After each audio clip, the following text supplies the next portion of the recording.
Hello, hello. Hello, folks. How are you? Hi everyone. I'm Pasha, and I'm a developer advocate J- at BellSoft. Wow, it was hard.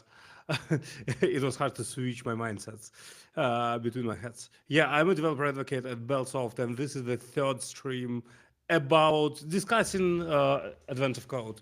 And here with me, you see Vitaly Brogilevsky. He probably wants to introduce himself.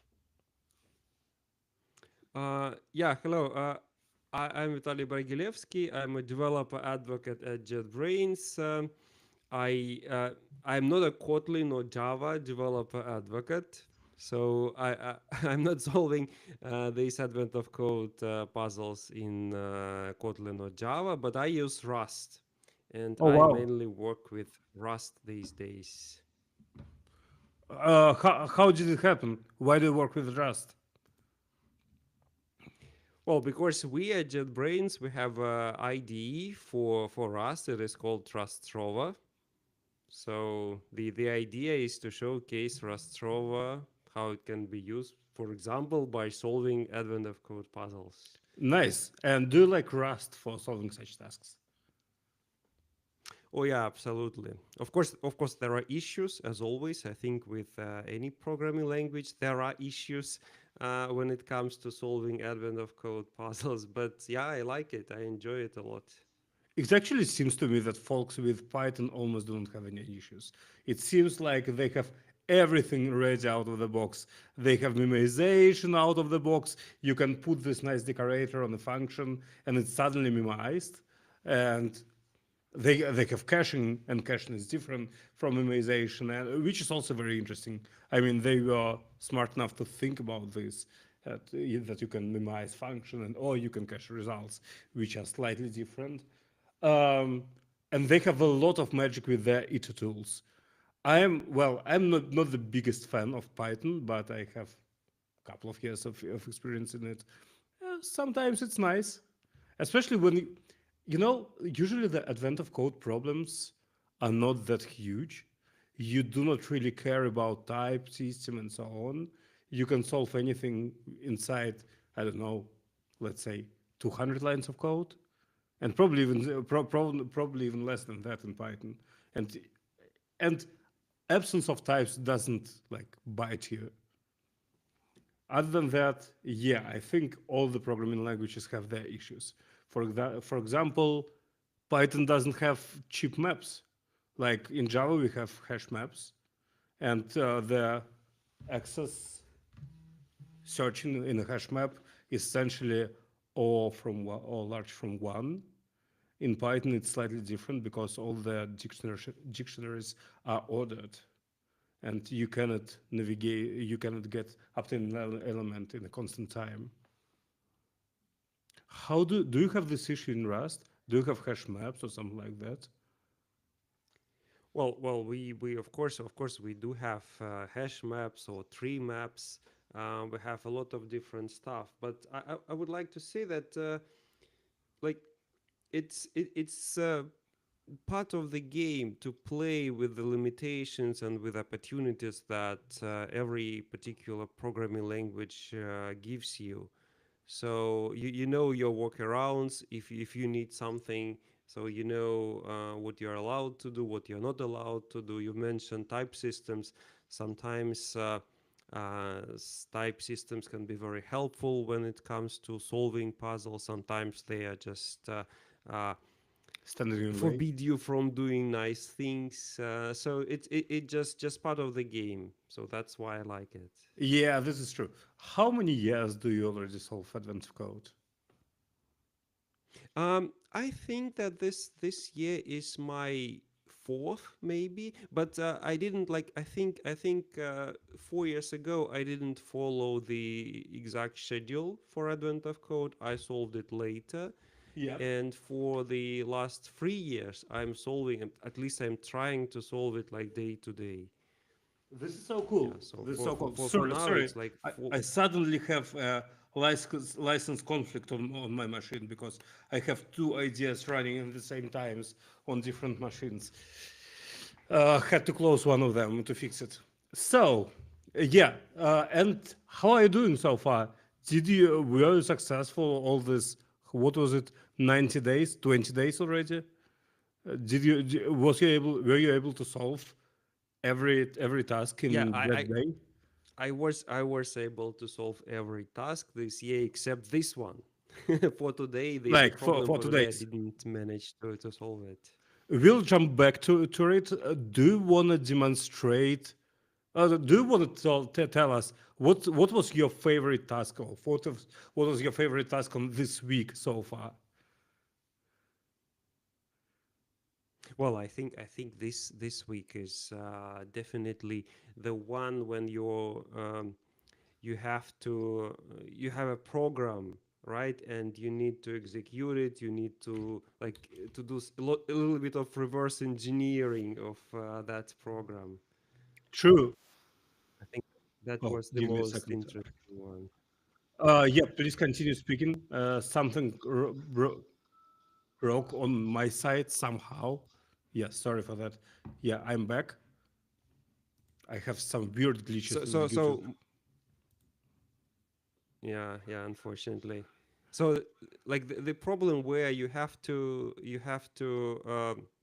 emulate a program, simulate a program that is given to you, and then you do a little bit of reverse engineering to get everything to get your final answer, something like Do that. you want to show your solution? How did you simulate the program? Well, yes, I think I can, but do you remember the day? The day, give me a second. Actually, Give me only a second. what? It's So game option. I will share my screen then. Yes, so it's day 17. 17, Yes. right?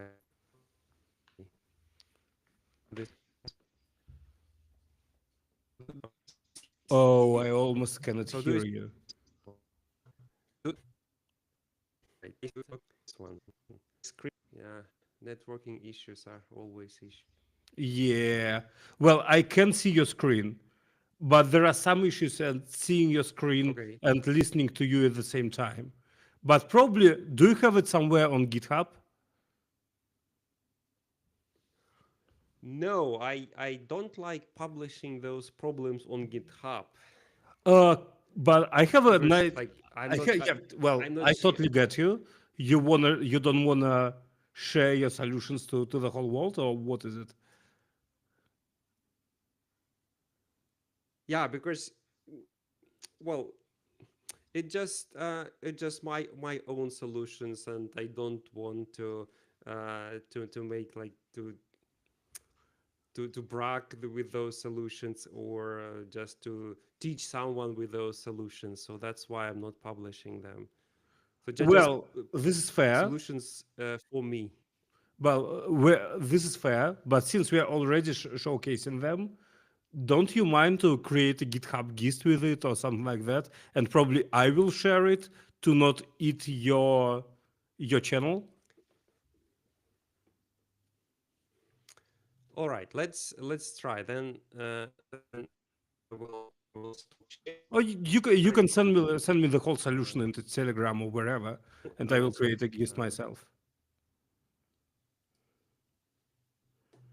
what's but do you have Rastrova or something like that?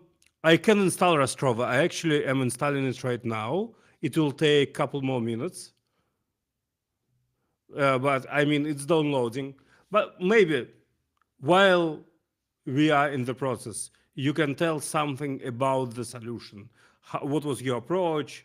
What are the Rust specifics there, and so on. Um, just I think give me a little bit of time Yeah, sure, sure, sure. to share repo, because repo is closed there, and so it's on GitHub now, but it is not public. So I will just need to Meanwhile, I gain have access Rastrova to that installed. so that we can share it. I Okay, mean, great. my internet is good, so Rastrova is already launched. Okay. Mhm. Did you invite me somewhere or?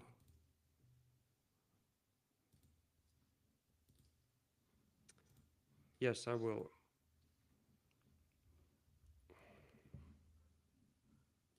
Okay. While Vitaly is thinking, probably I can share my solution. That I mean, not thinking, doing. Sounds like he's thinking about solution, but it's not Yeah, that way. I'm doing, and it's too Yeah, yeah. difficult to It do just several things at consumes once. a lot of his personal CPU. So I have my own solution. As always, I have it in both Java and Kotlin. I will show the solution in Java here because I used the nice feature of Java called seal interfaces, which was introduced somewhere around Java 17 or 21. I actually do not remember, not that long ago. I have two sealed interfaces. One of them is called operand, and one of them is called opcode. Uh, I'm not sure if these names are correct. I would probably name them slightly different, but okay, it is what it is.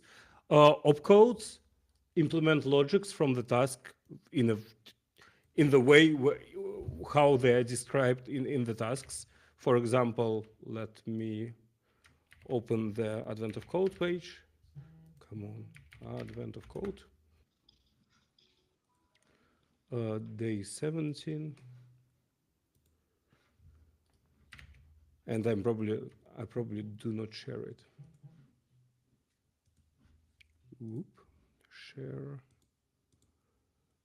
screen, all tabs, Advent of Code.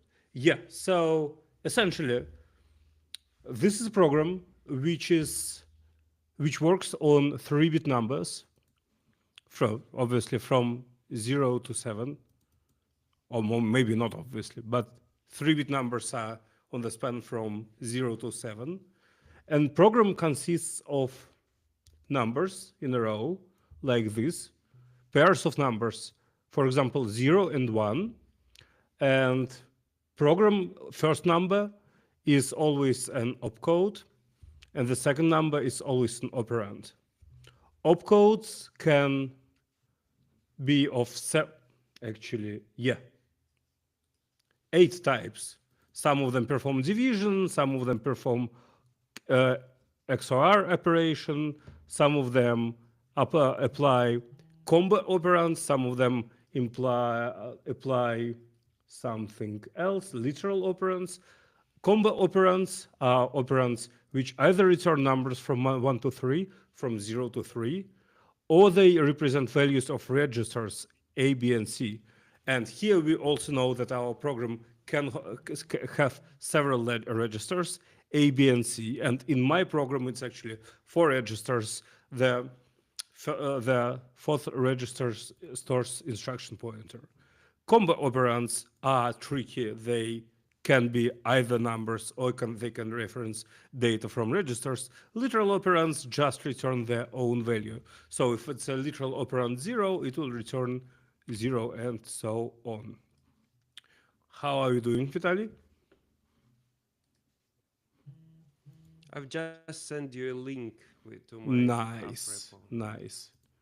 Let me try to open it.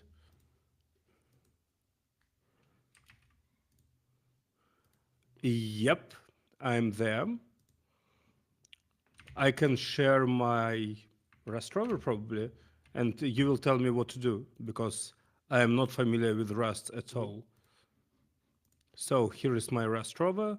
I can All right. probably clone repository, right? Right here. Yes. Yes. Okay, cool. Um, I lost my GitHub.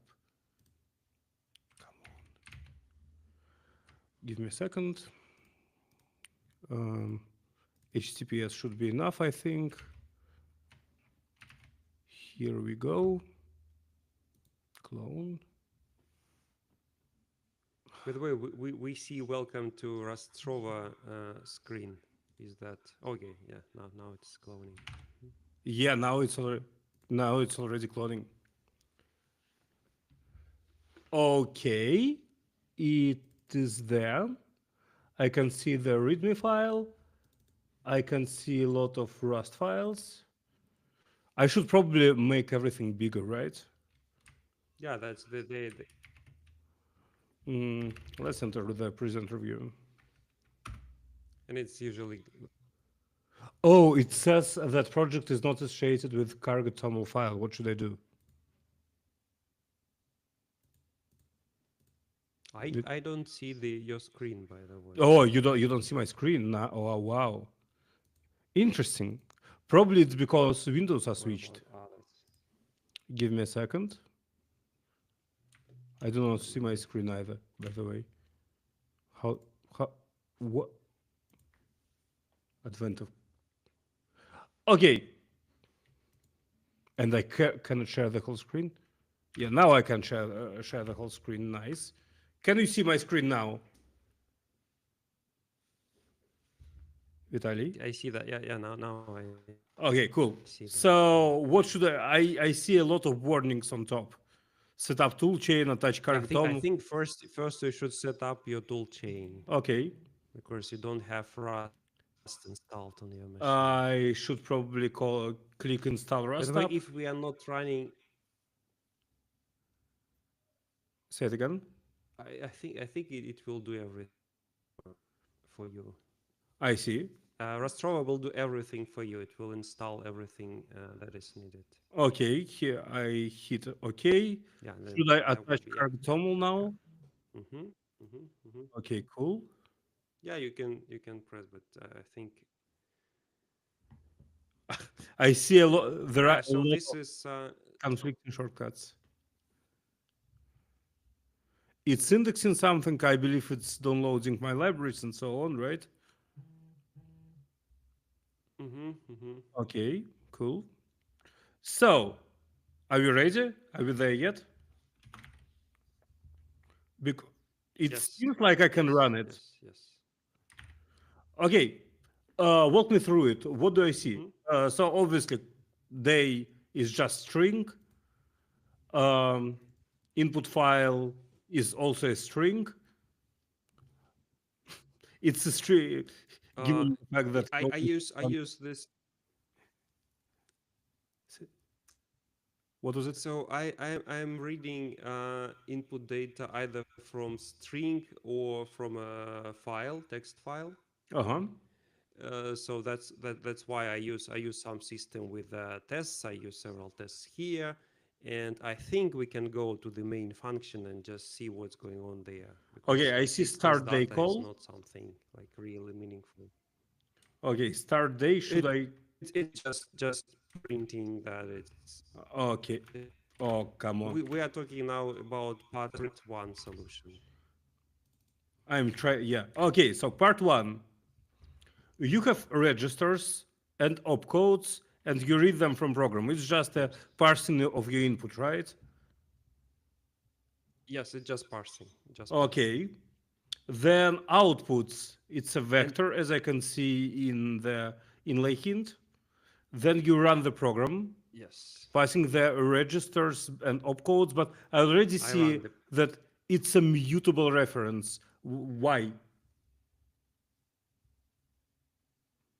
Because because registers can be changed, and like I think in second part I was changing them somehow uh, several times. okay, So I send some initial registers and then I consult their values after the changes. But I okay, think this is not needed for the first part. okay. So the interesting part is inside the run program, right? Oh, actually, the first part actually mutates Yes, registers a lot but because it's it writes into B register, it writes to C register something. I don't remember what exactly, but it does. I also see yeah, that. we can just go to the Okay. Oh, this is interesting. So we have this vector. What's U size again? U size is just the size of structure. it uh, unsigned integer. Okay. So we have outputs, which are just a vector. We compare our pointer, instruction pointer, to the length of opcodes. Instruction pointer. Yeah, to the length of opcodes. While it's smaller than size of opcodes, it means that we should continue executing our program. Then, depending on Yeah, our, until we reach the end. yeah, until we reach the end. Essentially, it's a virtual machine too, right? Because you have some Yeah, exactly. set Exactly. of instructions. Each instruction has its name. It accepts registers, opcodes at position plus one, because opcode, This is operand. yes, operand is always the next int after our opcode. And also we pass mute. Hmm. Why do we pass? Oh, because they need to do jump. There is a JMP instruction somewhere. Yes, this one, Gen Z, which mutates our thing. Then you Gen call Z one. ADV. Yeah, yeah. Okay, so I see that you didn't build any smart, I don't know, object-oriented structure around instructions. But Absolutely not. I see that you did some smart maths. First, you shift power, for example. What is okay? So power is, we read it from somewhere. Combo operand, we just talked about Hmm. it. From Combo either operand, literal or registered. yes. Either from literal, either it's literal or it will be register. Then this thing is essentially is 2 in power of combo operand, of our power actually, right? Yep, exactly. Yes. How did you know this? How did you know that 2 power something is this power shifted left by 1 bit? Well, I think this is something I remember from my old times at the university. It's actually very Sorry interesting. So about that. was it the result of some optimizations, or did you write it this way from the very beginning?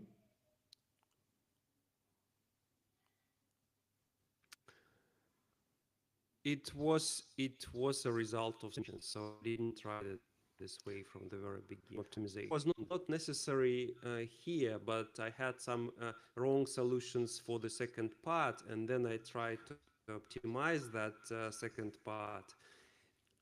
I end up just removing all that code, but I still had to try to optimize it. So this was result of those optimizations. I see, I see.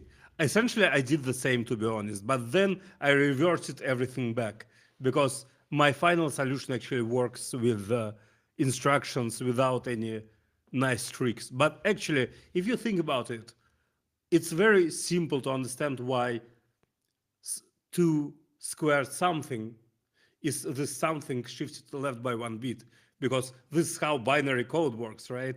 It's 2 power 0 plus 2 power int if there is 1 plus 2 power 2 if there is 1 in the third bit, and so on. So here we just add 1 bit at the end.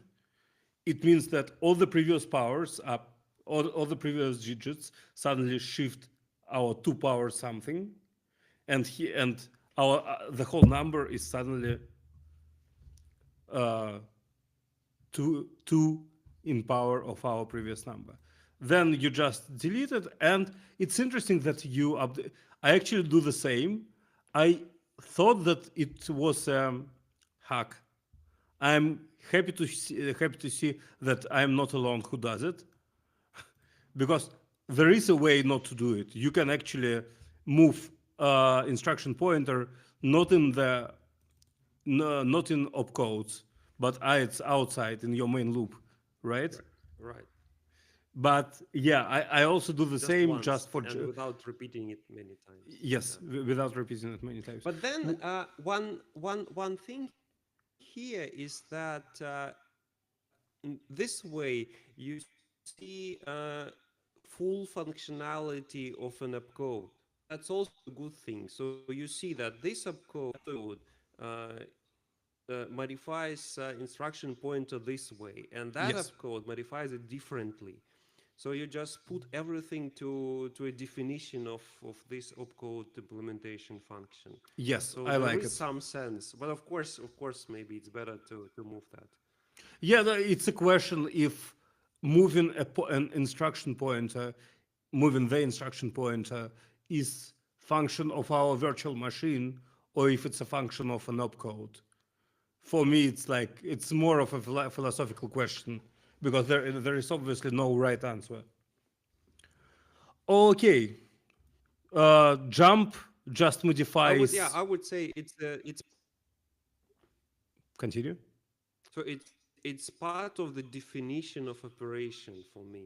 Okay, So, fair enough. I should say it just thinking about it afterwards. So that was the first thing I wrote. So Yeah, I did exactly the same.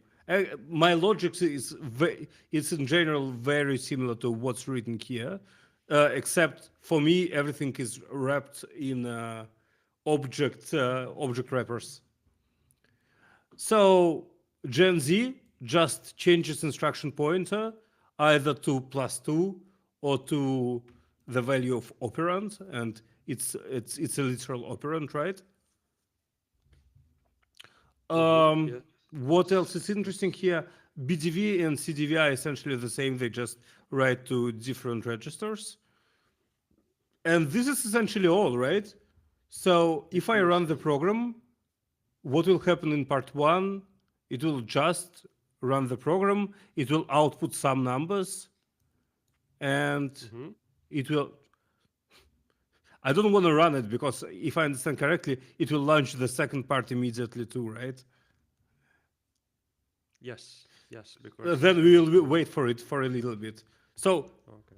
the first part is very straightforward. It just runs the program as is. Program launches some output. Oh, by the way, how do you collect data? Oh, so your program actually returns outputs. I totally missed this part. Where was Yes, it? Run program. What was it's a the? vector Oh, it of was out. outputs. Right. Rex operand. Out instruction. Yeah. Oh, I see. So since you, contrary to me, you do not have any abstraction or like object encapsulation of these functions, you can just pass a vector where all the data should be put, like all the outputs. And when you call out, what happens? You put data to output, and then give me my part one, run program. Oh, inside run program, you have. It's a very nice There. approach. Okay. I actually dig it. So you say that your program has outputs by default, and you just store all the outputs inside your program, and then you push to them, and in the end of the function, you just return It's these not outputs, right? inside the program. It's inside Inside the virtual machine. it's inside the machine. Yes. So run program is a function which emulates virtual machine. Yeah. So the output is there. Yeah, I see. That's what I wanted to say. Yeah, outputs in your case are part of your virtual machine. It's kind of output aware. But could you guide me through the solution of the second part? So like for me the main idea of the second part was, well, I looked at the program we are trying we don't know the actual register A value, so we need to find it somehow. Yep. And the main idea was to go with this program backwards. So we know the expected output because expected Yes. output is the program itself. Yes. But we need to come up with so when I looked at that program, I saw that every at the very latest stage, we take this register A, and then we divide it by 8 many times. Do you have So I any was way just to, looking. I don't know, output the program flow, like as a pseudocode or something like that? I was like, it was quite a short program, to be honest. So I just looked at it. I see. So I had it on my paper. I So see. I used my pen and paper to look at that program. It I was see. a very short one. And then I saw that we basically, it means that so we had like for every output value we divided by 8. It means that the original value must be two, at least 2 8 to the power of 16, Yes. and that's quite a big original value. So to brute force, Yeah. because 8 to the power of 16 is quite a big number. Yeah. So when I looked at that program, I saw that on the last stage, we just have 8 a between 0 and 8. We are not obligated to. So Oh no, we are obligated to. You're right. It should be, yes, we do. between Yes, we zero do, and because seven. yes, 0 and 8 not inclusive. Yes, exclusive. Yeah. So that was initial point of that solution. So for the last stage, we have a between 0 and 7. Okay, Yes. and it means that we need to output some number that we already know. Okay. So here, I think on line here. So Which line again? uh, like where I start? I Yeah, like see. This is the 61, line for 61. example. Hmm? Yes, 61, Yeah. 61. Right. So I am just trying to check the candidates, possible candidates. Hmm. So they You could obviously be check all the in numbers this between range zero. from start to start plus 8. Does it make sense to check for Yes. eight because they are 3-bit numbers, No, no, and it because means that eight cannot be 8 stored in there. in, in Rust 8 is not included. Oh, I see. So Okay, in okay, okay, Rust, okay. first value is included and the second is not included. Ah, I see. Okay. So that's the difference with Kotlin, for example. And from mathematical notation, I'm aware of. Okay. Uh, well, mathematicians usually use all sorts of notations Yeah. depending on what is In my school, they would use comfortable for something them. So like, here, first value is included, second value is not. yes. Okay. Yes. First value is included, Yeah. and then for each iteration, we just iterate over from 0 to 7, right? Right here. Wait, no.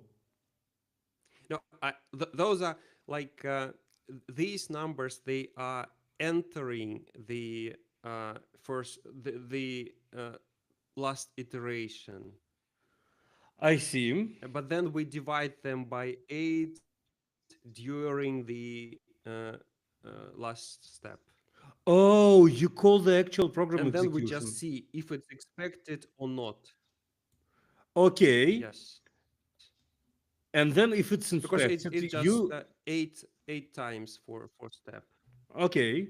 If it's expected, So if you, it's expected, then this will be my new candidate, and next time I will start with it.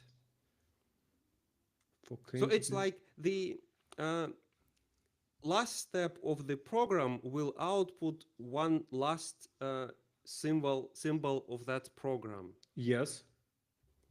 And to go into there, I need a number. Check which numbers give me expected output, last number of the program, and then I go to the previous step, multiply number by 8, and then start again. So as a Okay, result, so every time you multiply number by the 8, why do you need this search for the because minimal inside number? program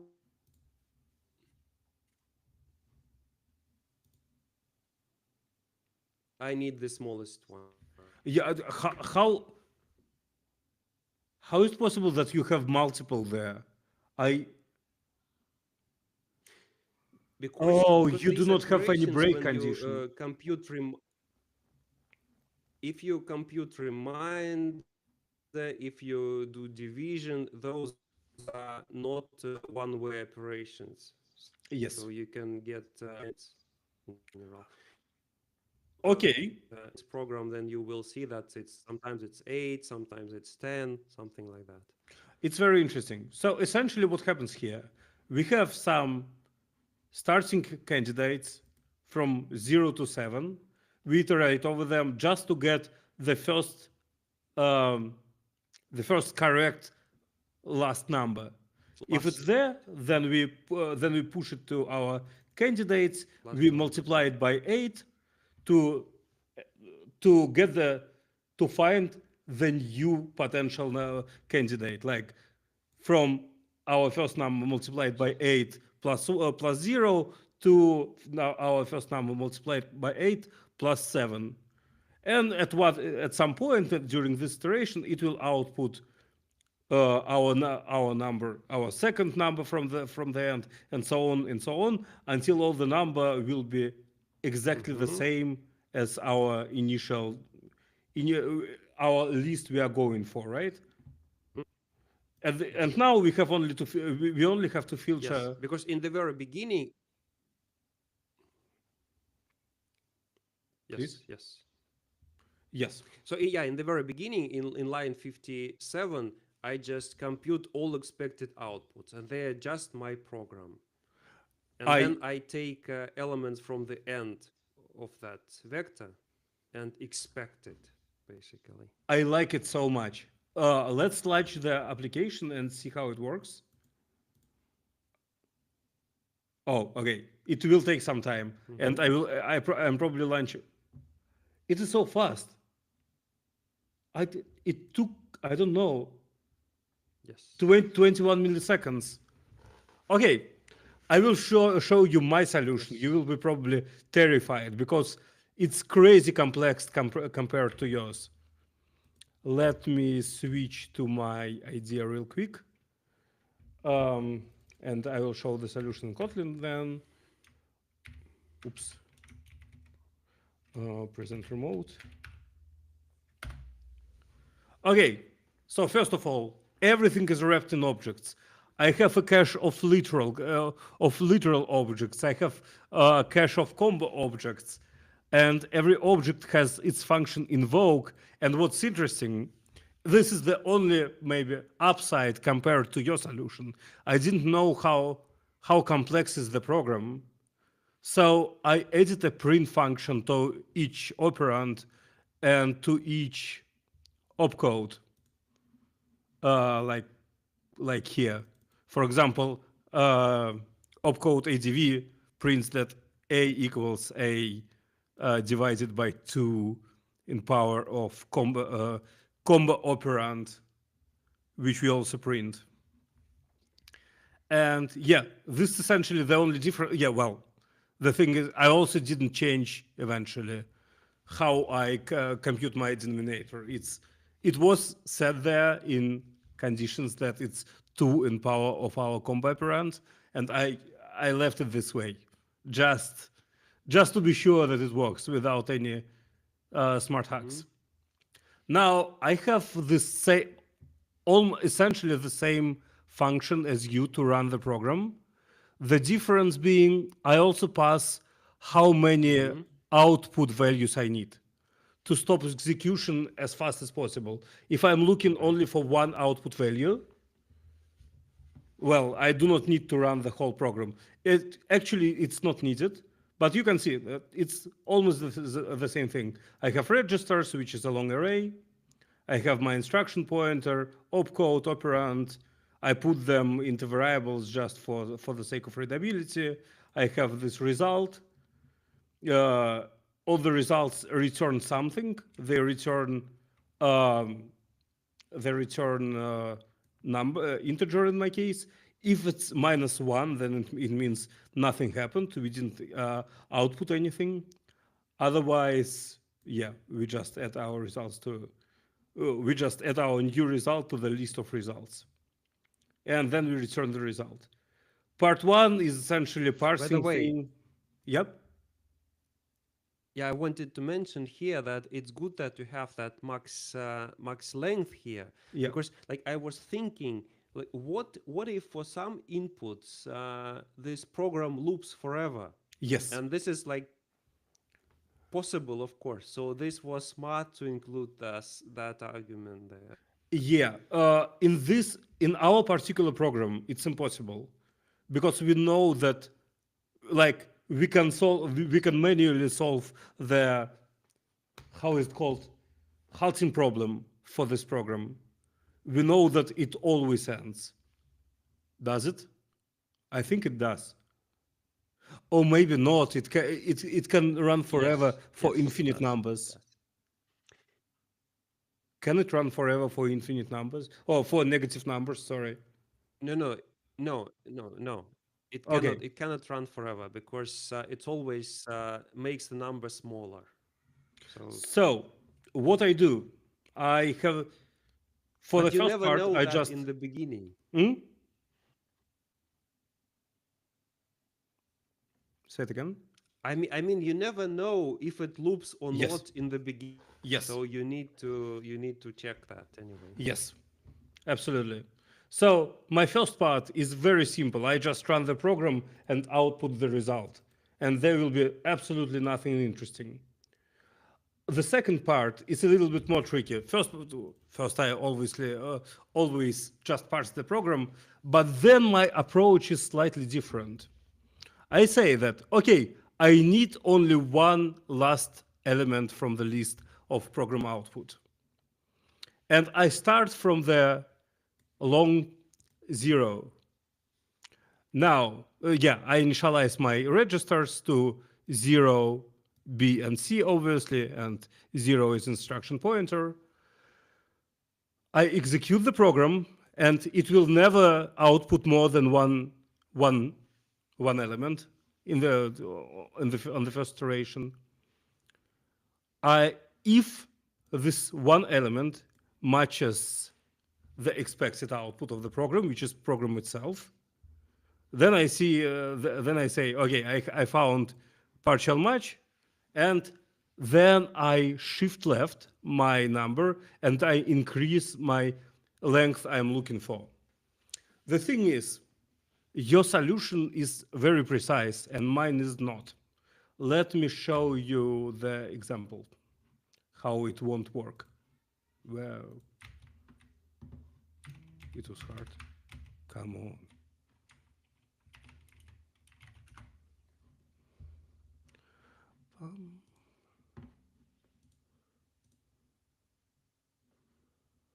Um, wrong day. Day 17.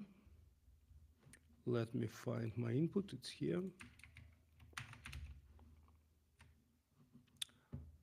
Let's comment everything with the test input. And here input will be something like this. Dot lines. Yep. Whoa, what did I do?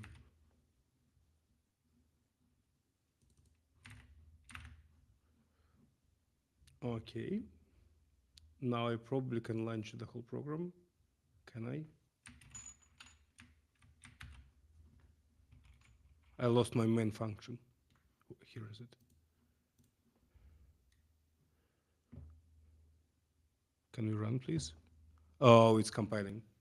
It's Kotlin, so it will take some time. I was actually surprised. I first thought that my solution is as precise as yours. And for each iteration, I will find the solution precisely in 8 iterations. But actually, here on the last iteration, I have to iterate quite a bit. So Mm-hmm. I for like this is because on some steps, I don't know on which exactly, I can get the correct combination of numbers with incorrect input, which I didn't expect. So yeah, my solution is a little bit dirty. But on the other hand, thanks to the object-oriented um, soul of the solution, I can call something like program.print and call it again. Oh no, no, not println. How do I do it? Mm, program length, program execute. What does execute do?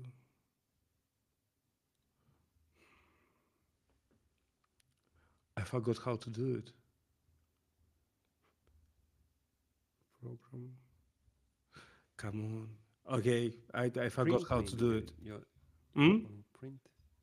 Yeah, it should be something like print, but I do not. You so you have print methods or Yeah, I have print methods everywhere. So on operands and well, the simplest thing I can do, obviously.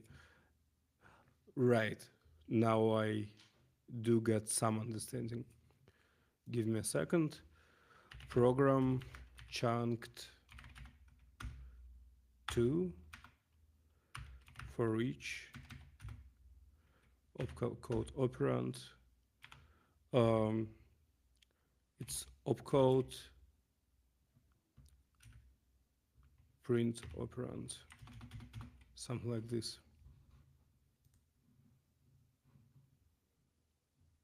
No, still no. Ah, right, print line. Yeah, here we go. Now we okay, have all the yeah, program. yeah. This is the way how I debugged it actually, because I cannot use my notepad, I cannot use my pen. I always have to type everything. I do not know how to write at all. So I have this program outputted right here, and from here I can kind of I tried to reverse engineer it, and I was kind of successful. The thing is, I didn't need it eventually, because eventually the whole program is very simple. It's Mm-hmm. just a weird way to compute some hash code. Take A, divide with modulo it by 8, XOR 1, then shifted to B, shifted right to B, then XOR B with 5 and XOR B with C, which we got there, and then divide A by 8. This is essentially all the program does. It never jumps somewhere here or something like that, and I wasn't able to understand it until I printed the whole thing. And here I was very glad that I added this, that I was able to add this print functions. Otherwise, I would probably never solve this. As you can see, it also, well, I have some debug output just to be sure that it works correctly. Mm-hmm. It also works in a reasonable amount of time, probably in milliseconds, probably 15 or 20 as your solution. Do you wanna talk about today's solution? Do we still have time? We have some time. Do you have do you have spare time after our stream, or do you have to run?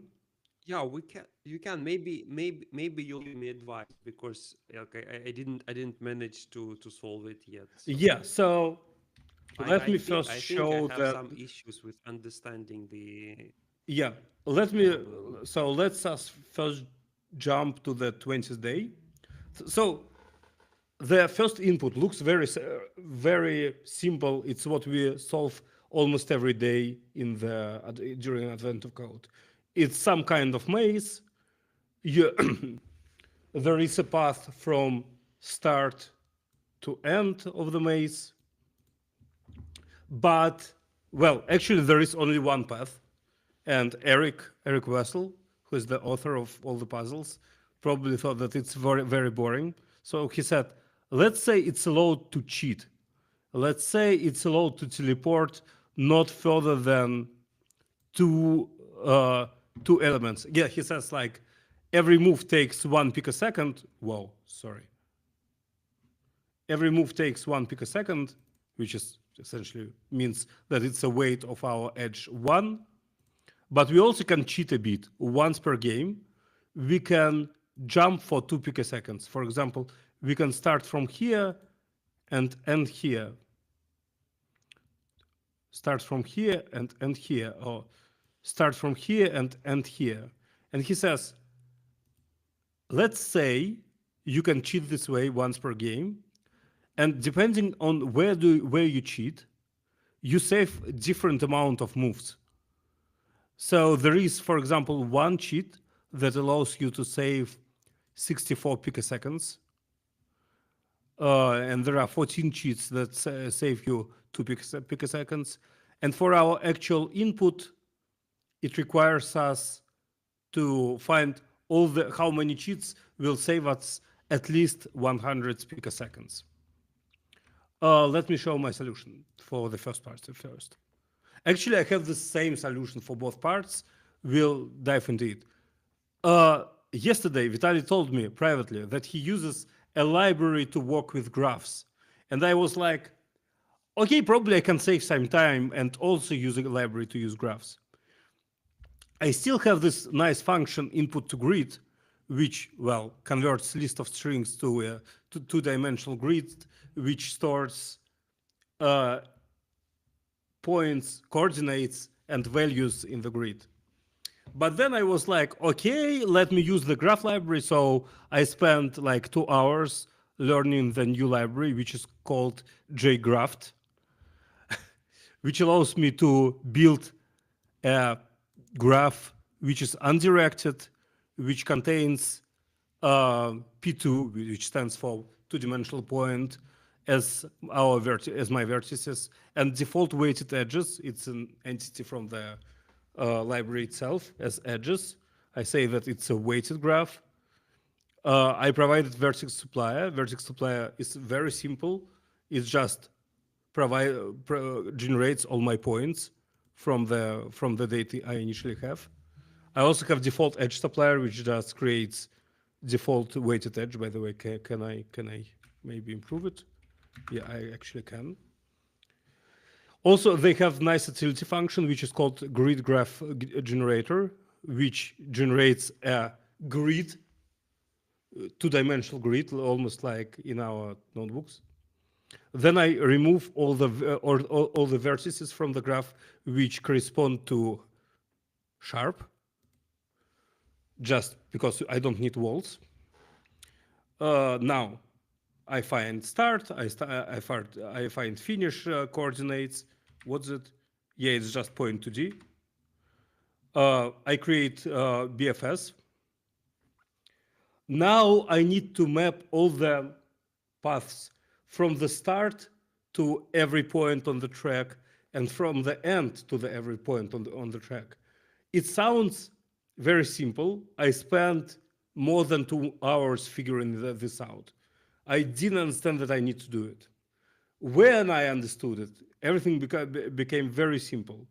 So I have this max glitch size variable, which for first part is 2, and it was actually hard-coded 2 here. Then I put all my data, all my distances from start and from end to every point on the track. So with BFS, I gather all the paths from source, and then in loop for each sync, I just put the weight of the sync to the of the whole path into our map. It becomes am I clear, Vitaly? Is anything understandable here? Yeah. Thank you. Okay, cool. So Just following your explanation. okay, so it's a map. Let's put a type here, which is of a very simple type. It's pair of start finish and weight of the path. Then I count the initial length, like before before all the cheating, of my way from start to finish. For example, it will be 84, and put it into a hash map. Then I sort all the vertices in my graph by their distance from the start. Now, in the loop, this is kind of popular pattern. When you need to find all the combinations inside one list, you just create two pointers, I and j. J is always one ahead of I when it's created. I get vertex at I, which is a glitch start. I text vertex at end, which is glitch end. Calculate Manhattan distance between them. If this Manhattan distance is I think you need to give more explanations oh, what about Manhattan Manhattan distance is, distance right? here. So what is Manhattan distance? Manhattan distance from this point to this point is 2 because it's 1 to the right and then 1 to the bottom. Manhattan distance between this point and this point is 8 because it's 4 to the right and 4 to the, sorry, 7, right? It is 7, not 8. 4, yes, it's 7. And the same happens here and here. Like from here to here, Manhattan distance is 4 to the left and 4 to the bottom. How I calculate Manhattan distance? It's very simple. I just, since I have this point to D, which has x and y, I just do x minus other x and extract absolute value from it and add it to y minus other y absolute value. Is it enough of explanation, or do you think it's still not clear? Yeah, thank you. Okay, thank you very I think much. it's clear. Thank you for the idea. So I calculate the Manhattan distance, and if distance between my two vertices is less than or equal than maximum corruption size or glitch size, which is 2 for the first part and which is 20 for the second part, then I do something very simple. I already have all the paths pre-counted, right? So I take how much, what is the distance from my start to the start of my glitch, and what's the distance from end to end of my glitch. Our graph is well, all the edges on our graph are bidirectional. So we always can go from end to start or from start to end. It doesn't change anything. And to them, I add the distance of the glitch itself. So if it's a Manhattan distance of, say, 1, 2, 1, 2, 3, 4, then this thing will be equal to 4. And then I just increment the data in my results. And this is the whole solution. It's actually very, very, well, it's actually reasonably fast. Let me find my input. Okay. Come on. New file 20.txt. And also let me find my test input. Yep, here we go. New file 20.20t.txt. Now it should be, let's see how it works on the fast machine, because my computer on which I solved it was relatively slow. This all, like, this is the whole solution. Is the idea clear to you? Do you see what I did there?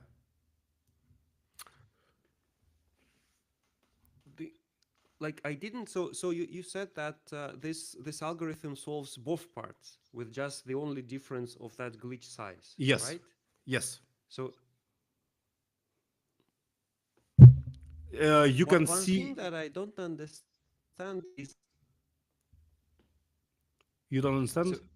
one thing that I don't understand is that I don't see how Manhattan distance actually um, helps here Oh, I because see. it's like so, So the glitch size essentially gives you, it is the allowed Manhattan distance to go, like, let's say it faster. So let's look at the so input. you mean the fastest way is always by Manhattan distance. So it's just the fastest way, no matter what, if it's like walls or not walls. Yeah, I say that I do not care. I do not ever create. Uh, I do not calculate the distances between actual path and the wall because it doesn't make any sense. My graph only contains the actual path. Hmm. You can see the illustration here, like from start to the end of the glitch, or how we call it, it's always Manhattan distance because there is no other way. Well, there is no faster way to move on the grid, right, than Manhattan distance. The it the shape can be different. Obviously, you can go two to the right and I don't know, four to the bottom, or you can go four to the bottom and then two to the right, or one to the right, then two to the bottom, then one to the right, and two to the bottom again. It's all the same. Manhattan distance is the same by the definition of Manhattan distance. So the only question the task actually sets before us is which edges we can connect, oh, sorry, which vertices we can connect by this glitch. Does it make sense? Hmm. Hmm. So actually, in this But example, what if yeah, so my question is what if actual track goes via this path? So Manhattan this is distance fine. takes not only walls Yes. but also track paths. Yeah, I think that the task is formulated poorly. You are allowed to glitch through the actual path.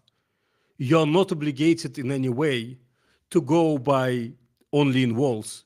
As you can see here, right an example, they actually glitch through the path because this point two to the right of the wall and then all these points, these three points. Can you see by the way what I show?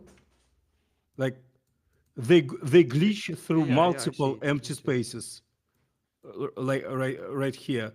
They go down through the busy spaces, and here they glitch through empty spaces, and this is fine, because when we when we glitch, when we are trying to speed up, well, we do it.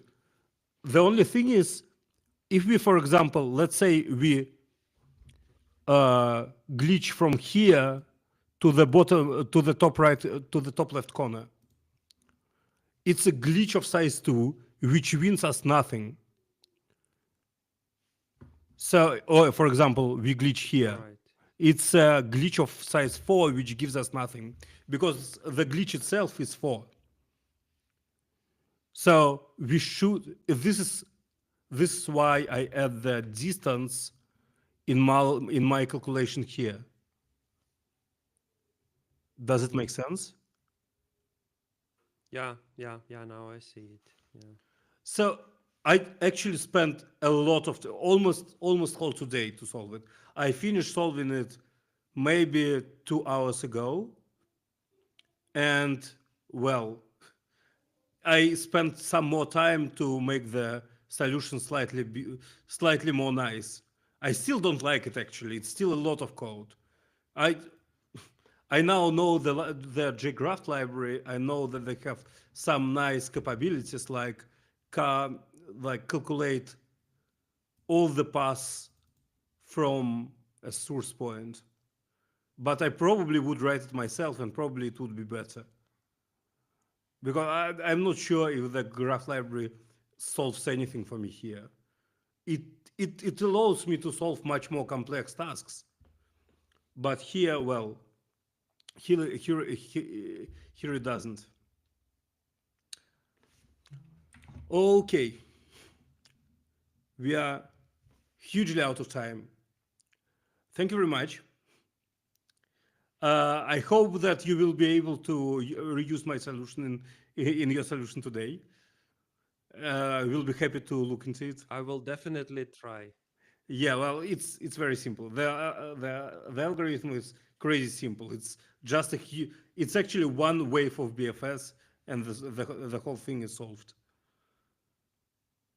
Thank you so much. It was a lot of fun. I mean, it's always very interesting to look into other approaches because I obviously have OP of the brain. I do everything in OP, and I like the solution that you actually are not obligated in any way, for example, to store operations in in objects. You can actually make them operations, and this way your virtual machine will probably be much more efficient, at least when the runtime is not as amazing as JVM. I hope that our viewers, you all folks, learned something new today. Share your solutions, give us your ideas. Um, if you wanna, Vitaly, do you wanna share your Twitter for people I to find you? it's just V Bragilevsky as in my Give me a surname second. here. V and yeah. Something like this, right? Uh, you can find Vitaly on Twitter, and he is on Yes, Blue thank Sky you. too. He retweeted my tweet, so it will be easy to find him. Find us, ask us your questions about Java, Rust, and so on. We'll be happy to try to answer. This is my last day before holidays, before winter holidays. So there won't be next time about with this advent of code. I hope that you all have happy holidays and well, good new year or whatever you celebrate. And you too, Vitaly. Thank you so much for coming. Thank you. Thank you, folks. Bye bye.